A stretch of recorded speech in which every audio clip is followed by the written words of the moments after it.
ورحمة الله وبركاته.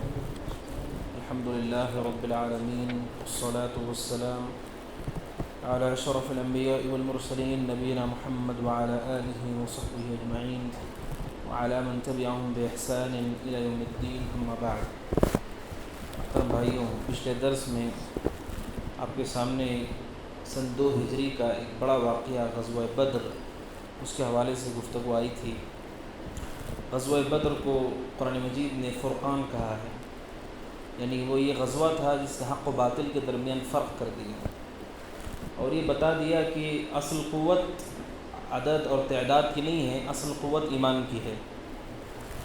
اس غزوے میں مشرکین کو جو شکست ہوئی، اس شکست سے ان کے حوصلے پست ہو گئے، ان کی ہمتیں ٹوٹ گئیں. نبی کریم صلی اللہ علیہ وسلم کو مدینہ میں صرف مشرکین سے ہی نہیں لڑنا تھا. مدینہ آنے کے بعد کل ملا کر آپ کے 3 قسم کے دشمن تھے.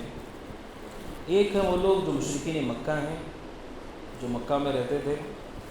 دوسری قسم تھی یہود کی، جو مدینہ میں رہتے تھے. یہود کے 3 قبائل، بنو نذیر، بنو قریظہ اور بنو قینقاع. اور تیسرے وہ لوگ تھے جنہیں منافقین کہا جاتا ہے، جو اسلام کے لباس میں تھے لیکن اندر سے وہ کافر ہی تھے، اور وہ صرف ڈر کی وجہ سے یا لالچ کی وجہ سے اسلام لانے کا دعویٰ کرتے تھے. ان تینوں سے نبی کریم صلی اللہ علیہ وسلم کو مواجہہ تھا.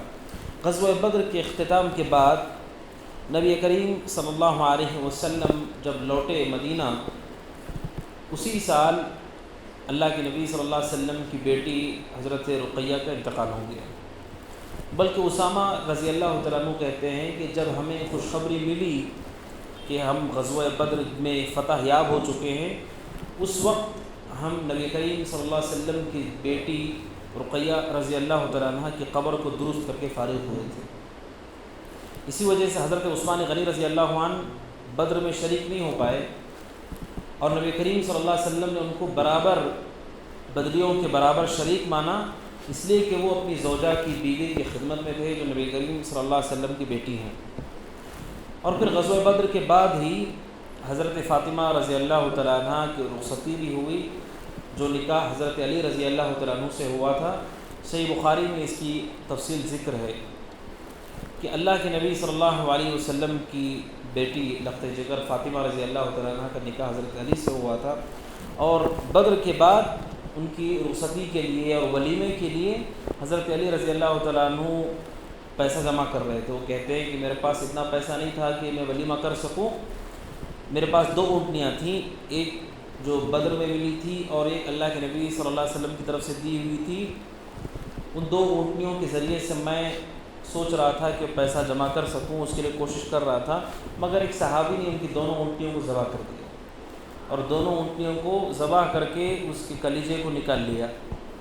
اس موقع پہ وہ صحابی ہوش میں نہیں تھے.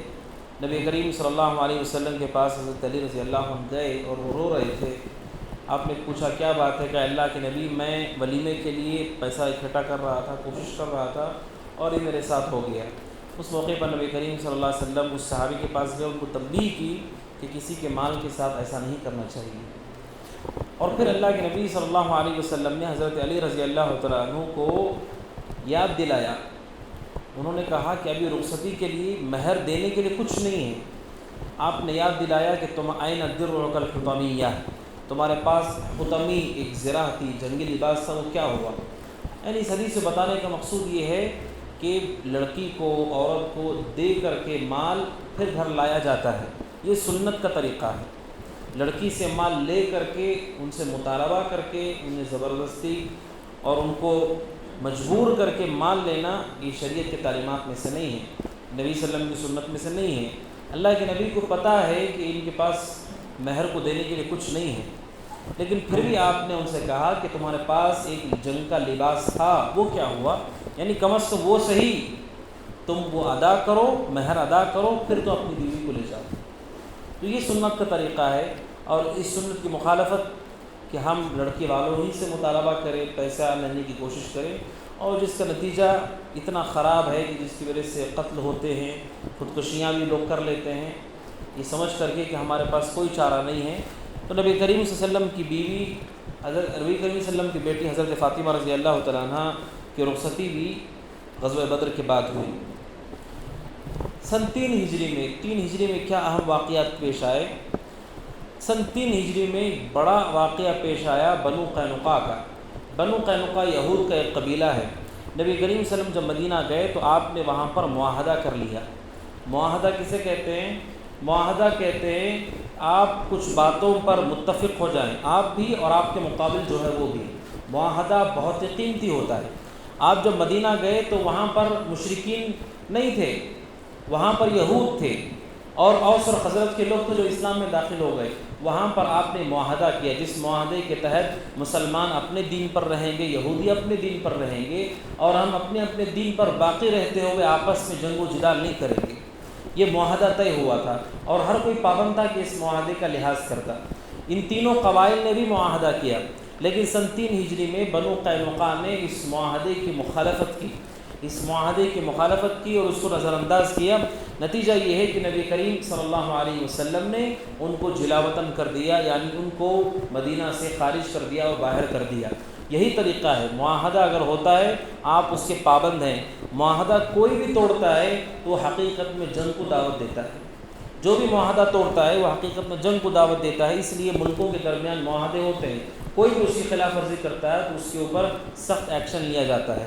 اور بنو قینقاع یہ اب مدینہ میں رہتے ہوئے انہوں نے بے وفائی کی، لہٰذا ان کو مدینہ سے خارج کیا گیا، اور تقریباً وہ 700 افراد پہ مشتمل لوگ تھے۔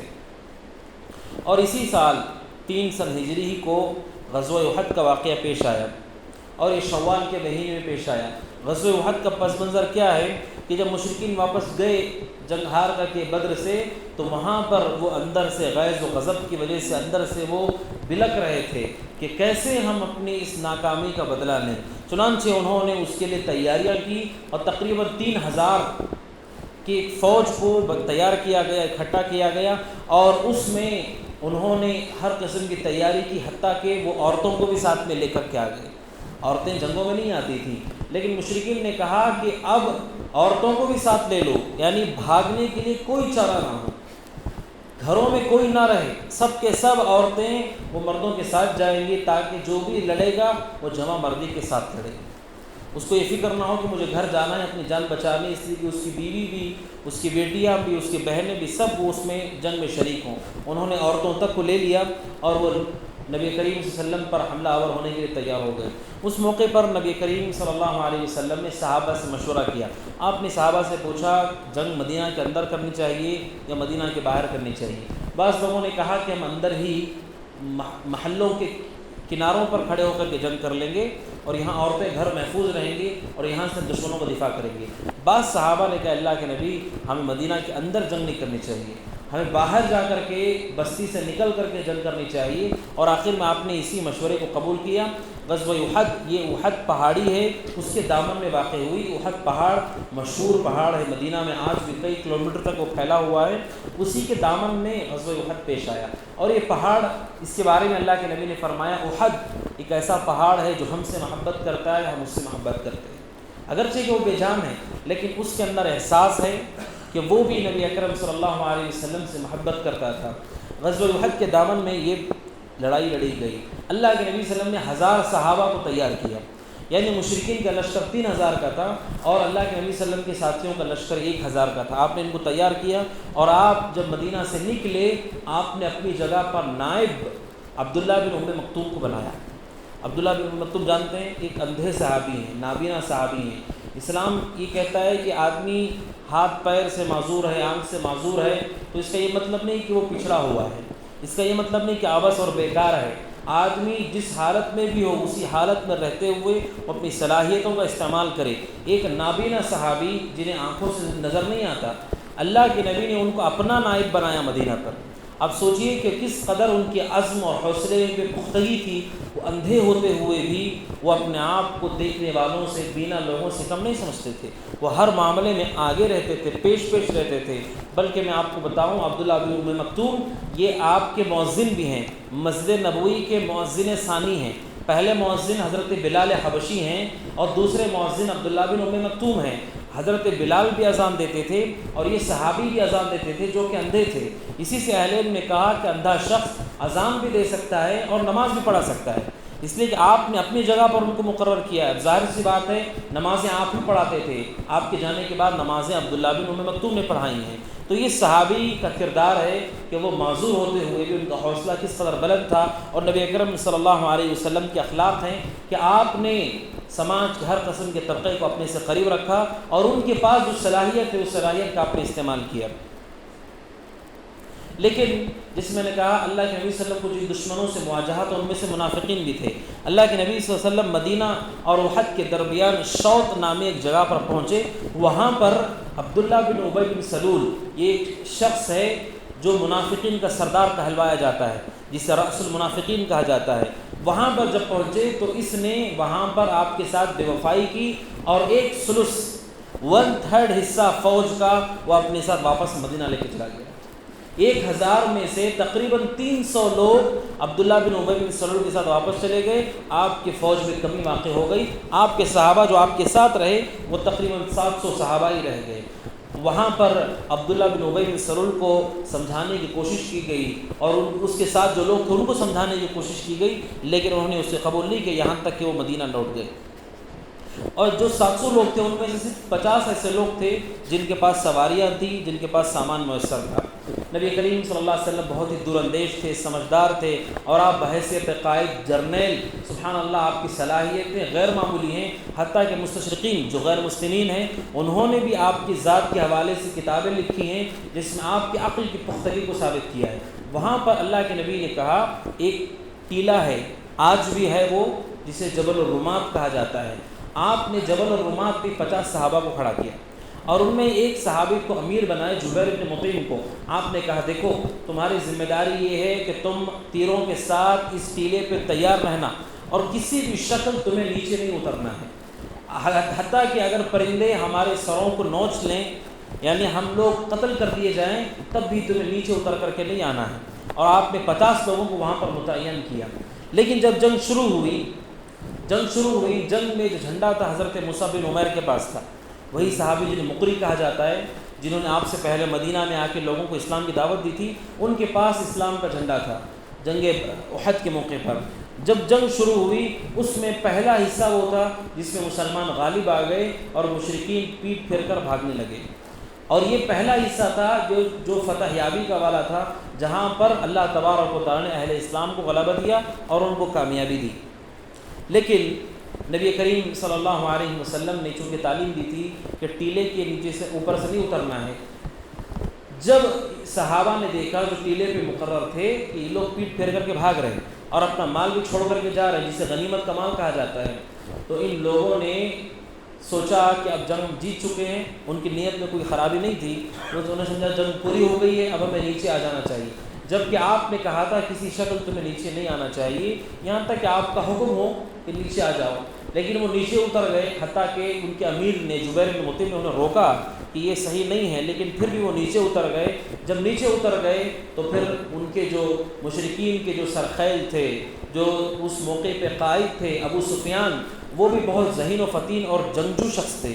انہوں نے دیکھا کہ ہمارے پاس اب بھاگنے کا راستہ ہے، لیکن ایک طریقہ وہ ہے جس سے ہم دوبارہ ان پہ حملہ آور ہو سکتے ہیں، اس ٹیلے کے پیچھے سے ہم واپس سے ان لوگوں پہ حملہ کر سکتے ہیں۔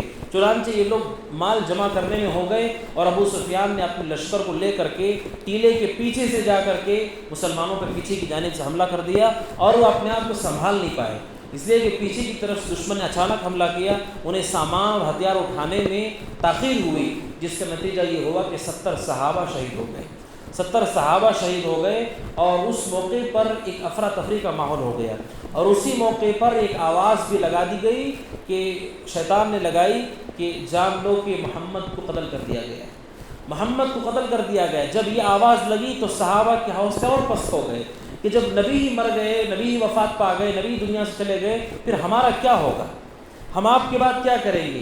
تو صحابہ اکرام کے اندر ایک انتشار کا ماحول تھا۔ اس موقع پر اللہ کے نبی صلی اللہ علیہ وسلم کے صحابہ، جس میں 70 صحابہ شہید کر دیے گئے، انہی صحابہ میں سے حضرت حمزہ ہیں رضی اللہ تعالیٰ عنہ، جو اللہ کے نبی صلی اللہ علیہ وسلم کے سگے چچا ہیں، جن کو قتل کیا وحشی بن حرب نے، حبشہ کے تھے وہ، اور انہیں حبشہ میں وہ بھالا چلانے کا اچھا طریقہ انہیں معلوم تھا۔ انہوں نے اس طریقے کو جو حبشہ میں افریقہ میں استعمال ہوتا تھا اس طریقے کو استعمال کر کے حضرت حمزہ کو شہید کر دیا۔ حضرت حمزہ رضی اللہ تعالیٰ عنہ کی شہادت بھی اسی جنگ کے دوران ہوئی۔ نبی کریم صلی اللہ علیہ وسلم کو زخم ہوئے، آپ نے جو جنگی لباس پہنا تھا، جنگی خوض جسے کہا جاتا ہے، جنگی ٹوپی جسے کہا جاتا ہے، آپ کی وہ ٹوپی آپ کے سر میں دھس گئی، اس میں کچھ میخیں بھی لگی ہوئی تھیں اور وہ آپ کے سر میں دھس گئی، اس وجہ سے آپ کے سر سے وہ خون بہہ رہا تھا اور آپ کے دانت بھی اندر زبان میں کچھ دانت بھی تھے جو آپ کے ٹوٹ گئے، شہید ہو گئے اسی معرکے میں، اور اللہ کے نبی صلی اللہ علیہ وسلم ایک جانب گر بھی گئے جس سے آپ کو چوٹ آئی۔ تو نبی کریم صلی اللہ علیہ وسلم کو بھی اس میں زخم آئے۔ اللہ کے نبی صلی اللہ علیہ وسلم کو ایک صحابی نے دیکھا اور پہچان گئے، انہوں نے آواز لگائی کہ اللہ کے نبی صلی اللہ علیہ وسلم باحیات ہیں، آپ زندہ ہیں۔ چنانچہ صحابہ کرام نے اس موقع پہ اپنے آپ کو سمیٹا، لیکن دوسرا جو حصہ تھا، دوسرے حصے مسلمان شہید کر دیے گئے اور ان لوگوں کا جو پڑ رہا تھا وہ بھاری ہو گیا۔ لیکن یہاں پر جو بات ہے وہ ادب سے متعلق وہ یہ ہے کہ جو صحابہ نیچے اتر گئے، ان صحابہ کے حوالے سے گفتگو کرتے ہوئے آدمی کو ادب کا خیال کرنا چاہیے، اس لیے کہ بعض لوگ کہتے ہیں پہلے میں جیت گئے دوسرے میں ہار گئے، کس نے ہار کا سبب بنایا؟ وہی صحابہ جو نیچے اتر گئے۔ یہ درست نہیں ہے۔ ہم صحابہ کو معصوم تو نہیں مانتے ہیں کہ ان سے کوئی گناہ نہیں ہو سکتا ہے، وہ بشر ہے، انسان ہے، لیکن ہم یہ بھی عقیدہ رکھتے ہیں کہ ان کی غلطیوں کو سر عام بیان کرنا، ان غلطیوں کو لوگوں کے سامنے رکھنا یہ شرم درست نہیں ہے۔ ان کی اپنی زبان کو، اپنے دلوں کو صحابہ کے حوالے سے آدمی کو درست رکھنا چاہیے۔ اسی وجہ سے شیخ الاسلام محمد بن عبد الوہاب رحمہ اللہ نے جب ان صحابہ کا ذکر کیا جو 70 شہید ہو گئے، ان کے بارے میں انہوں نے الفاظ استعمال کیے ہیں، بہت ہی خوبصورت الفاظ۔ وہ کہتے ہیں فَأَكْرَمَ اللَّهُ مَنْ أَكْرَمَ مِنْهُ بِالشَّهَادَةِ، اللہ نے جن کو شہادت سے عزت دینا چاہا، اللہ نے ان کو شہادت سے عزت دے دیا۔ یہ نہیں کہا کہ اس وجہ سے وہ مارے گئے، کہا کہ جس کو اللہ تبارک و تعالیٰ شہادت کا مرتبہ دینا چاہتا تھا، اللہ نے ان کو شہادت کا مرتبہ دے دیا۔ یہ ادب ہے، یہ اخلاق ہے صحابہ کے حوالے سے گفتگو کرتے ہوئے۔ نبی کریم صلی اللہ علیہ وسلم کے صحابہ شہید ہوئے، اللہ کے نبی صلی اللہ علیہ وسلم کو اذیت ہوئی۔ اس موقع پر جو مشرکین تھے وہ واپس چلے گئے۔ جانے کے بعد دوبارہ سے انہوں نے سوچا کہ جو اہم شخصیتیں ہیں، ابو سفیان نے پکار کر کے کہا کیا محمد زندہ ہیں؟ کیا ابو بکر زندہ ہے؟ کیا عمر زندہ ہے؟ تو کسی نے جواب نہیں دیا۔ حضرت عمر کو برداشت نہیں ہوا، انہوں نے کہا ہم سب زندہ ہیں۔ تو یہ جب واپس چلے گئے تو ان سے یاد دلایا، ابو سفیان کو بتایا گیا کہ جو مین اہم لوگ ہیں وہ تو بچ گئے ہیں، اس لیے کہ انہیں معلوم تھا اللہ کے نبی اور آپ کی 2 وزیر ابو بکر و عمر رضی اللہ تعالیٰ عنہما یہ بنیاد اور اہم شخصیتیں ہیں۔ کہا کہ جب یہ لوگ زندہ ہیں تو پھر کیسی تم جیت کر کے آ رہے ہو؟ چنانچہ ان لوگوں نے عزم کیا دوبارہ سے حملہ کریں گے اور دوبارہ سے حملہ کر کے ان لوگوں کو بھی قتل کر دیں گے، نعوذ باللہ۔ اس موقع پر نبی کریم صلی اللہ علیہ وسلم صحابہ کو حکم دیا، جبکہ وہ آخری حصے میں ہار گئے تھے، آپ نے صحابہ کو حکم دیا کہ دوبارہ سے ہتھیار اٹھاؤ اور تیاریاں کرو، ہمیں دوبارہ سے نکلنا ہے اللہ کے راستے میں۔ اس کا ذکر قرآن نے کیا ہے۔ آپ غور کیجئے کہ وہ صحابہ 70 شہید ہو گئے، کئی ایک زخمی ہے، کسی کے ہاتھ کسی کے پیر زخمی ہیں۔ اس موقع پر آپ نے کہا کہ ہمیں اب بیٹھنا نہیں ہے، ہمیں دوبارہ نکلنا ہے اللہ کے راستے میں۔ جیسے آپ نے آواز لگائی، جو صحابہ آپ کے ساتھ تھے دوبارہ انہوں نے لباس پہنا، دوبارہ سے اسی زخمی حالت میں وہ تیار ہو گئے اور مشرکین کے پیچھے نکل گئے۔ غزوہ حمراء الاسد اسے کہا جاتا ہے، غزوہ احد کے بعد کہ مشرکین کے دل میں رعب بیٹھ گیا کہ کیسی قوم ہے، ابھی ان لوگوں کو اس قدر مشکل دیکھنی پڑی، اس کے باوجود یہ ہم سے لڑنے کے لیے آ رہے ہیں۔ اللہ تعالیٰ نے ان کے دلوں میں رعب بھر دیا۔ چنانچہ غزوہ حمراء الاسد یہ وہی غزوہ ہے جس میں صحابہ احد کے بعد زخمی ہوتے ہوئے انہوں نے دوبارہ سے مشرکین مکہ قریش کا پیچھا کیا، یہاں تک کہ واپس سے مکہ چلے گئے اور انہوں نے کسی کو اذیت نہیں پہنچانے کی جرأت کر سکے، اس لیے کہ صحابہ اکرام کا حوصلہ بہت ہی بلند تھا۔ اسی وجہ سے قرآن مجید میں اللہ نے کہا جن لوگوں نے اللہ کی اور اس کے رسول کی اطاعت کی، ان کی دعوت پہ لبیک کہا، جبکہ من بعد ما اصابهم القرح، جبکہ ان کے جسم زخمی ہیں، اللہ تعالیٰ نے انہیں اجر عظیم کا وعدہ کیا ہے اور ان سے بڑے مغفرت کے وعدے اللہ تبارک و تعالیٰ کی طرف سے ہوئے ہیں۔ تو غزوہ احد یہ وہ غزوہ ہے جو سن 3 ہجری میں واقع ہوا، اور اس غزوہ احد کے اندر جو اہم سبق ہے وہ یہ ہے کہ نبی کریم صلی اللہ علیہ وسلم کی نافرمانی چاہے چھوٹی ہو کہ بڑی ہو، اس کا انجام بہت ہی برا ہوتا ہے۔ بہت ہی برا انجام ہوتا ہے۔ آپ کی ایک تعلیم تھی کہ نیچے نہیں اترنا چاہیے، اس ایک تعلیم کی اوپر جب عمل نہیں ہو پایا، نتیجہ یہ ہوا کہ 70 لوگ شہید ہو گئے۔ اسی وجہ سے اہل علم کہتے ہیں کہ جو لوگ رسول کی سنت کی مخالفت کرتے ہیں انہیں اللہ سے ڈرنا چاہیے، اس لیے کہ اللہ تبارک و تعالیٰ کی طرف سے پکڑ بہت جلدی پکڑ ہوتی ہے۔ ایسے لوگوں کی پکڑ بہت جلد ہوتی ہے جو سنت کی مخالفت کرتے ہیں۔ غزوہ بدر میں لا الہ الا اللہ کا پیغام دیا کہ اگر آپ توحید پر ہیں اللہ آپ کو گنتی میں کم ہونے کے بعد بھی غالب کرے گا۔ غزوہ احد نے آپ کو ایک پیغام دیا، آپ کے پاس تعداد بھی ہو، ہتھیار بھی ہو، رسول کی اتباع اگر نہیں ہوگی تو کامیابی نہیں ہوگی۔ تو غزوہ احد کا یہ اہم سبق ہے کہ نبی کریم صلی اللہ علیہ وسلم سے آدمی کو محبت کے ساتھ اتباع بھی ہونی چاہیے۔ سن 4 ہجری کے اندر جو اہم واقعات پیش آئے وہ 2 واقعات ہیں، ایک رجیع کا ہے، بئر معونہ کا ہے۔ 2 اہم واقعات پیش آئے۔ ایک واقعہ وہ ہے جسے سریۃ الرجیع کہا جاتا ہے۔ نبی اکرم صلی اللہ علیہ وسلم کے پاس کچھ لوگ آئے، انہوں نے کہا کہ ہمارے پاس کچھ لوگ ہیں جو اسلام سیکھنا چاہتے ہیں، تعلیم حاصل کرنا چاہتے ہیں، آپ اپنے کچھ صحابہ کو ہمارے ساتھ بھیجیے۔ اللہ کے نبی صلی اللہ علیہ وسلم نے 10 صحابہ کو ان کے ساتھ بھیجا، جن میں آپ نے سردار حضرت عاصم بن ثابت کو بنایا اور انہی میں حضرت خبیب بھی تھے رضی اللہ عنہ۔ 10 لوگ یہ لے کر کے ان صحابہ کو گئے، اور ایک مقام تھا جس مقام پر انہوں نے غداری کی، بے وفائی کی، اور وہاں پر انہوں نے بنو لحیان ایک قبیلہ تھا ان لوگوں کو بھڑکا دیا ان صحابہ کے خلاف۔ ان لوگوں نے صحابہ کا پیچھا شروع کر دیا۔ یہ 10 صحابہ ان کے پاس کچھ نہیں ہے، 10 صحابہ ہیں، وہ صحابہ جو اللہ کے نبی صلی اللہ علیہ وسلم کا دین جانتے تھے، علم والے تھے۔ ان لوگوں نے ان کا پیچھا شروع کر دیا، یہ لوگ ان سے مقام پہ چڑھ گئے۔ مشرکین نے گھیراؤ کر لیا، کہا کہ نیچے اتر جاؤ۔ انہوں نے عاصم بن ثابت نے جو امیر تھے انہوں نے کہا کہ میں نیچے نہیں اتروں گا، کہا کہ ہم تم سے معاہدہ کرتے ہیں کہ نیچے اتر جاؤ۔ عاصم بن ثابت نے کہا کافر کے معاہدے پہ مجھے بھروسہ نہیں ہے، وہ نیچے نہیں اترے۔ ان پہ تیر برسائے گئے، حتیٰ کہ 7 صحابہ وہیں پہ شہید ہو گئے۔ 7 صحابہ وہیں پہ شہید ہو گئے، اور انہی شہید ہونے والوں میں سے ان کے امیر عاصم بن ثابت بھی تھے، وہ بھی شہید ہو گئے۔ 3 صحابہ پہاڑ سے نیچے اتر کر کے آئے۔ 3 میں سے حضرت خبیب رضی اللہ تعالیٰ عنہ تھے، ایک اور صحابی تھے، ایک اور وہ صحابی جو نیچے اترے تھے۔ جب انہوں نے دیکھا نیچے اترنے کے ساتھ ہی انہوں نے باندھنا شروع کر دیا، کہا کہ تم نے ابھی مخالفت کی، ابھی تم نے کہا نیچے اترو، ہم تم سے معاہدہ کرتے ہیں، اور نیچے اترنے کے ساتھ تینوں کو باندھنا شروع کر دیا۔ جب انہوں نے کہا کہ تم غدار ہو اور ان کے ساتھ چلنے کے لیے تیار نہیں ہوئے، وہیں پر اس صحابی کو بھی مار دیا، اور 2 صحابہ بچے، ایک حضرت خبیب ہے، ایک حضرت عبداللہ بن دفینہ ہے رضی اللہ تعالیٰ عنہ۔ ان 2 صحابہ کو لے کر گئے، بعد میں انہوں نے ان کو بھی مار دیا اور حضرت خبیب کو بھی مار دیا رضی اللہ تعالیٰ عنہ۔ اس موقع پر جب اللہ کے نبی صلی اللہ علیہ وسلم کے صحابی عاصم بن ثابت جو کہ امیر تھے 10 صحابہ پہ، جب انہیں معلوم ہوا کہ یہ لوگ ہمیں مارنے والے ہیں، اس موقع پر حضرت عاصم نے اللہ تعالیٰ سے دعا کی، اے اللہ ہماری خبر نبی تک پہنچانا کہ ان لوگوں نے ہمارے ساتھ یہ کچھ کیا ہے۔ جب وہ شہید ہو گئے، جب وہ مار دیے گئے، حضرت عاصم کی دعاؤں میں سے ایک دعا تھی، اے اللہ اپنی زندگی میں کبھی کسی مشرک کو نہیں چھوؤں گا، میرے مرنے کے بعد کوئی مشرک میرے جسم کو نہ چھو سکے۔ یہ حضرت عاصم کی دعا تھی۔ جب مشرکین کو پتہ چلا کہ عاصم کو مار دیا گیا، کہا کہ اس نے بدر میں ہمارے سرداروں کو مارا ہے، لہٰذا اس کے جسم کو کاٹ کر کے لاؤ تاکہ ہم اپنے دل کی تسلی کر سکیں۔ لہٰذا مشرکین کا ایک طبقہ وہ عاصم بن ثابت کے جسم کے پاس پہنچا۔ بخاری کی حدیث ہے کہ اس جسم پر اللہ تعالیٰ نے مکھیوں، شہد کی مکھیوں کا جھنڈ بھیج دیا جو حضرت عاصم بن ثابت کے جسم کے اطراف پھیر گئے اور اس کی حفاظت کرنے لگے۔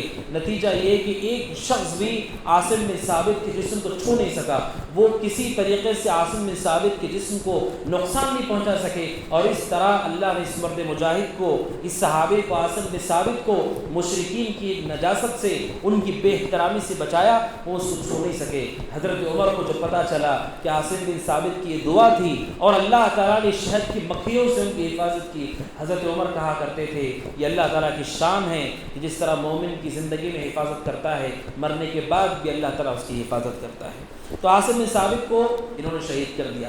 خبیب رضی اللہ تعالیٰ عنہ کو مکہ لے کر گئے، وہاں پر انہوں نے بنو حارث کو بیچ دیا۔ حضرت خبیب رضی اللہ تعالیٰ عنہ جب فروخت ہو گئے، اور جو خریدنے والے تھے وہ لوگ تھے جن کے رشتہ دار کو انہوں نے جنگ میں مارا تھا، خرید کر کے گھر میں لے کر کے گئے، وہاں پر رکھا، اس حوالے سے وہ خاتون جو گھر میں تھی، جو حضرت خبیب کو دیکھ رہی تھی، بخاری کی حدیث ہے، وہ کہتی ہے کہ میں نے ایسا قیدی دیکھا ہے جس کے ہاتھ بندھے ہوئے ہیں اور وہ انگور کھا رہا ہے، جبکہ پورے مکے میں کہیں کوئی انگور نہیں تھا۔ اللہ تبارک و تعالیٰ کی طرف سے کرامت تھی حضرت خبیب کے لیے کہ مکہ میں نہ انگور تھا، نہ وہ موسم تھا، اس کے باوجود اللہ تبارک و تعالیٰ نے انگور کھلا رہا تھا۔ وہ خاتون کہتی ہے، اور وہ کہتی ہے کہ میرا بچہ کھیلتے کھیلتے حضرت خبیب کے پاس پہنچ گیا اور ان کے گود میں جا کر کے بیٹھ گیا۔ وہ کہتے ہیں کہ حضرت خبیب کے پاس ایک استرا بھی تھا، ان کے پاس سرید بھی تھا جسے بالوں کو مونڈا جاتا ہے۔ وہ ڈر گئی کہ یہ میرے بچے کو نقصان پہنچا دے گا اور یہ میرے بچے کو قتل کر دے گا، اس لیے کہ دھاردار چیز ہے اور جو مارنے والے لوگ ہیں انہی کے گھر کا بچہ ہے۔ تو وہ خاتون گھبرا گئی، تو خبیب نے اس سے کہا تم کیا سمجھتی ہو اس کو ماروں گا؟ نہ ڈرو، میں اسے کچھ نقصان نہیں پہنچاؤں گا۔ سبحان اللہ، اللہ کے نبی صلی اللہ علیہ وسلم کی تربیت تھی، جو قاتل ہے اسی سے بدلہ لیا جا سکتا ہے، قتل کوئی اور کرے اس کی سزا اس کے گھر والے، اس کے قبیلے والے بھگتیں، اسلام کے طریقے میں سے نہیں ہیں، یہ اسلام کے تعلیمات میں سے نہیں ہیں۔ حضرت خبیب رضی اللہ تعالیٰ عنہ کو وہ حرم سے باہر لے گئے اور تنعیم نامی جگہ پر حضرت خبیب رضی اللہ تعالیٰ عنہ کو قتل کیا گیا، ان کو پھانسی دی گئی اور ان کی لاش کی نگرانی کروائی گئی، کہیں کوئی لے جا کر کے دفن نہ کر دے۔ لیکن ایک صحابی نے ہمت کی اور جرأت کی، رات میں انہوں نے اس صحابی کو خبیب کو لے جا کر کے دفن کر دیا۔ یہی وہ صحابی ہیں جنہوں نے وفات سے پہلے 2 رکعت سنت نماز کا طریقہ رائج کروایا کہ مشرکین نے جب ان سے پوچھا کہ تم کیا چاہتے ہو، انہوں نے کہا کہ بس 2 رکعت نماز کی مہلت چاہیے۔ وہیں سے یہ طریقہ چل رہا ہے کہ جو قتل کیا جاتا ہے وہ قتل سے پہلے 2 رکعت نماز ادا کرتا ہے۔ یہ حضرت خبیب رضی اللہ تعالیٰ عنہ کی طرف سے اس کی شروعات ہوئی تھی۔ یہ بئر معونہ کا واقعہ ہے۔ ایک اور بئر معونہ کا ایک واقعہ پیش آیا، اس میں واقعے میں یہی ہوا، نبی کریم صلی اللہ علیہ وسلم کے پاس کچھ لوگ آئے، انہوں نے کہا کہ نجد میں دعوت تبلیغ کے لیے علماء کی ضرورت ہے۔ آپ نے 10 صحابہ کو، جنہیں قراء کہا جاتا تھا، اس زمانے میں قراء کہتے تھے علماء کو، اس لیے کہ وہاں جو قاری ہوتے تھے وہ عالم بھی ہوتے تھے۔ وہ ہمارے زمانے میں تفریق ہے کہ کچھ لوگ قاری ہوتے ہیں، انہیں دین کا پتہ نہیں ہوتا ہے لیکن قرآن یاد ہوتا ہے، اور ایک کچھ ہوتے ہیں جو علماء جن کے قرآن کا حفظ نہیں ہوتا ہے۔ صحابہ میں ایسا نہیں تھا، وہ قراء تھے، علماء کو قراء کہا جاتا تھا، قاری کی جگہ قراء ہے، یہ سب دین جاننے والے لوگ تھے۔ 70 صحابہ کو آپ نے بھیجا، 70 صحابہ کو آپ نے بھیجا، اور جب یہ لے کر کے ان صحابہ کو پہنچے، ان لوگوں نے بھی ایک کنویں کے پاس جسے بئر معونہ کہا جاتا ہے، وہاں پر پہنچ کر کے ان لوگوں نے صحابہ کو دھوکہ دیا اور انہوں نے سارے صحابہ کو قتل کر دیا۔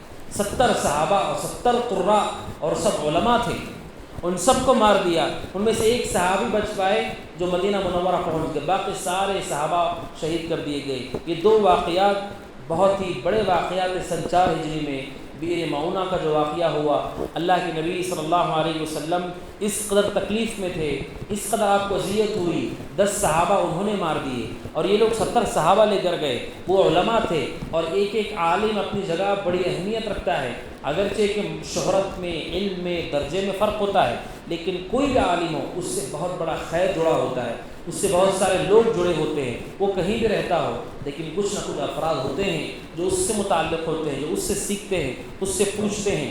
70 صحابہ کو شہید کیا، آپ کو اتنی اذیت ہوئی۔ انس بن مالک کہتے ہیں اللہ کے نبی نے 1 مہینے تک 5 نمازوں میں، آپ نے 1 مہینے تک نماز میں ان لوگوں پہ بد دعا کی ہے جنہوں نے صحابہ کو قتل کیا ہے۔ آپ نماز کے بعد، آپ نے نماز کے دوران، نمازی کی حالت میں سمع اللہ لمن حمدہ کہنے کے بعد ہاتھ اٹھا کر کے آپ نے بد دعا کیا ہے، رعل پر، ذکوان پر، عصیہ پر۔ آپ نے کہا عصیہ عصت اللہ و رسولہ، اے اللہ عصیہ نے اللہ اس کے رسول کی نافرمانی کی، آپ نے نماز کی حالت میں بد دعائیں کی ان پر، اور 1 مہینے تک آپ نے بد دعا کی ہے۔ اور آپ کے پیچھے ابن عباس کہتے ہیں سارے صحابہ آمین کہتے تھے، جب آپ ان پہ بد دعا کرتے، آپ کو سب صحابہ ان پہ آمین کہتے تھے۔ اس قدر آپ کو اذیت ہوئی، تکلیف ہوئی، اور یہ سن 4 ہجری کا واقعہ ہے۔ نبی اکرم صلی اللہ علیہ وسلم کے ان صحابہ کو شہید کر دیا گیا جن کی شہادت بہت معنی رکھتی تھی اس اعتبار سے بھی کہ وہ علم والے لوگ تھے۔ تو اس سن 4 ہجری کے بڑے واقعات میں ہیں۔ جہاں تک قرآن تعلیمات کا معاملہ ہے، مکہ مکرمہ میں جو آیتیں نازل ہوئیں، عام طور پر ان آیتوں میں توحید عقیدے کا ذکر ہوتا ہے، مشرکین کے شبہات، ان کے سوالات کے جوابات ہوتے ہیں، انہیں دین کی طرف ترغیب دی جاتی ہے۔ جبکہ مدنی زندگی میں مدینہ آنے کے بعد جو آیتیں نازل ہوئیں ان میں تفصیلی احکامات ہیں، حلال و حرام کی تفصیلات اور دیگر مسائل کی تفصیلات قرآن مجید میں اللہ تبارک و تعالیٰ کی طرف سے نازل کی جاتی تھی۔ تو یہ سن 4 ہجری کے اندر ہونے والا واقعہ ہے۔ اللہ کے نبی صلی اللہ علیہ وسلم کی اس سیرت کے ان پہلوؤں کو آپ دیکھیے کہ آپ کی زندگی کا ہر ایک سال آپ کے لیے بڑا بڑا چیلنج تھا، ہر سال آپ کے لیے بہت بڑا چیلنج تھا۔ اللہ کے نبی صلی اللہ علیہ وسلم کا ایک دن، ایک لمحہ اللہ کے نبی صلی اللہ علیہ وسلم کا دین کے لیے وقف تھا۔ آپ صلی اللہ علیہ وسلم نے پوری زندگی اس دین کی نشر و اشاعت کے لیے، غلبے کے لیے، صحابہ کی تعلیم کے لیے، دین کے لیے آپ نے قربان کی۔ آپ سنتے چلے جائیں، ہجرت یا ہجرت سے پہلے بھی آپ کو کتنے مسائل درپیش تھے، یہاں پر آنے کے بعد بھی وہ لوگ جو آپ کے ساتھ ہیں منافقین، وہ بھی آپ کو دھوکہ دیتے ہیں، یہود بھی بے کرتے ہیں، مشرکین کی طرف سے اذیتیں ہیں، اس کے باوجود آپ ان سارے امور کو دیکھتے ہیں۔ وہاں پر آپ جنگوں میں قائد بھی ہوتے ہیں، اور آپ مسجد میں مصلی پر امام بھی ہوتے ہیں، اور آپ مفتی بھی ہوتے ہیں، اور آپ قاضی بھی ہوتے ہیں، اور آپ ایک والد بھی ہیں، اور آپ ایک شوہر بھی ہیں، اور آپ ایک نانا بھی ہیں۔ آپ ایک شخصیت ہوتے ہوئے آپ نے کس قدر ہمہ جہت شخصیتوں کو اپنے اندر سمویا تھا کہ آپ ایک ہوتے ہوئے آپ جنگوں کو بھی سنبھالتے، مسجد کے مصلی کو، جمعہ کے خطبات کو، اور لوگوں کے سوالات کو، فتوے کو، فیصلے کو، ان سارے معاملات کو اللہ کے نبی صلی اللہ علیہ وسلم دیکھا کرتے تھے۔ یہ ہمارے لیے ہمت افزائی ہے، یہ ہمارے لیے ترغیب ہے کہ وہ لوگ جو ایک دو کام کرتے ہیں اور سمجھتے ہیں کہ ہمارے لیے اس سے زائد کی بات نہیں ہے، اس سے زیادہ ہم کچھ نہیں کر سکتے۔ آدمی کام پہ جاتا ہے، گھر شام کو لوٹا، اس کے علاوہ ہم کچھ نہیں کر سکتے۔ اللہ کے نبی سے سیکھو صلی اللہ علیہ وسلم۔ آپ اتنے بڑے بڑے معاملات کو دیکھتے تھے، وہیں پر آپ چھوٹی چھوٹی چیزوں پر نظر رکھتے، لوگوں کو تربیت دیتے۔ ایک مرتبہ اللہ کے نبی بیٹھے ہوئے تھے، ایک صحابی آپ کے سامنے تھے، اچانک اس صحابی کا بیٹا آ گیا، انہوں نے بیٹے کو بوسہ دیا اور اپنے رن پہ بٹھا دیا۔ پھر اس کے بعد ان کی بیٹی آ گئی، بیٹی آئی، اس ایک بیٹی کو پکڑا اور اس کو ایک جانب بٹھا لیا۔ اللہ کے نبی نے فرمایا حل العدلۃ بینہم، آپ نے فرمایا کہ تم نے انصاف نہیں کیا، تم انصاف پسند شخص نہیں ہو۔ یعنی بیٹے کے ساتھ یہ رویہ کہ اسے بوسہ بھی دیا، ران پہ بٹھا لیا، اور بیٹی کے ساتھ یہ رویہ کہ اس کو ایک جانب بٹھا لیا۔ یعنی آپ بڑے بڑے معاملات دیکھتے تھے، وہیں پر آپ چھوٹی چھوٹی چیزیں جو آداب اور اخلاق سے متعلق ہیں آپ ان پہ بھی غور کرتے اور لوگوں کو تربیت دیتے تھے۔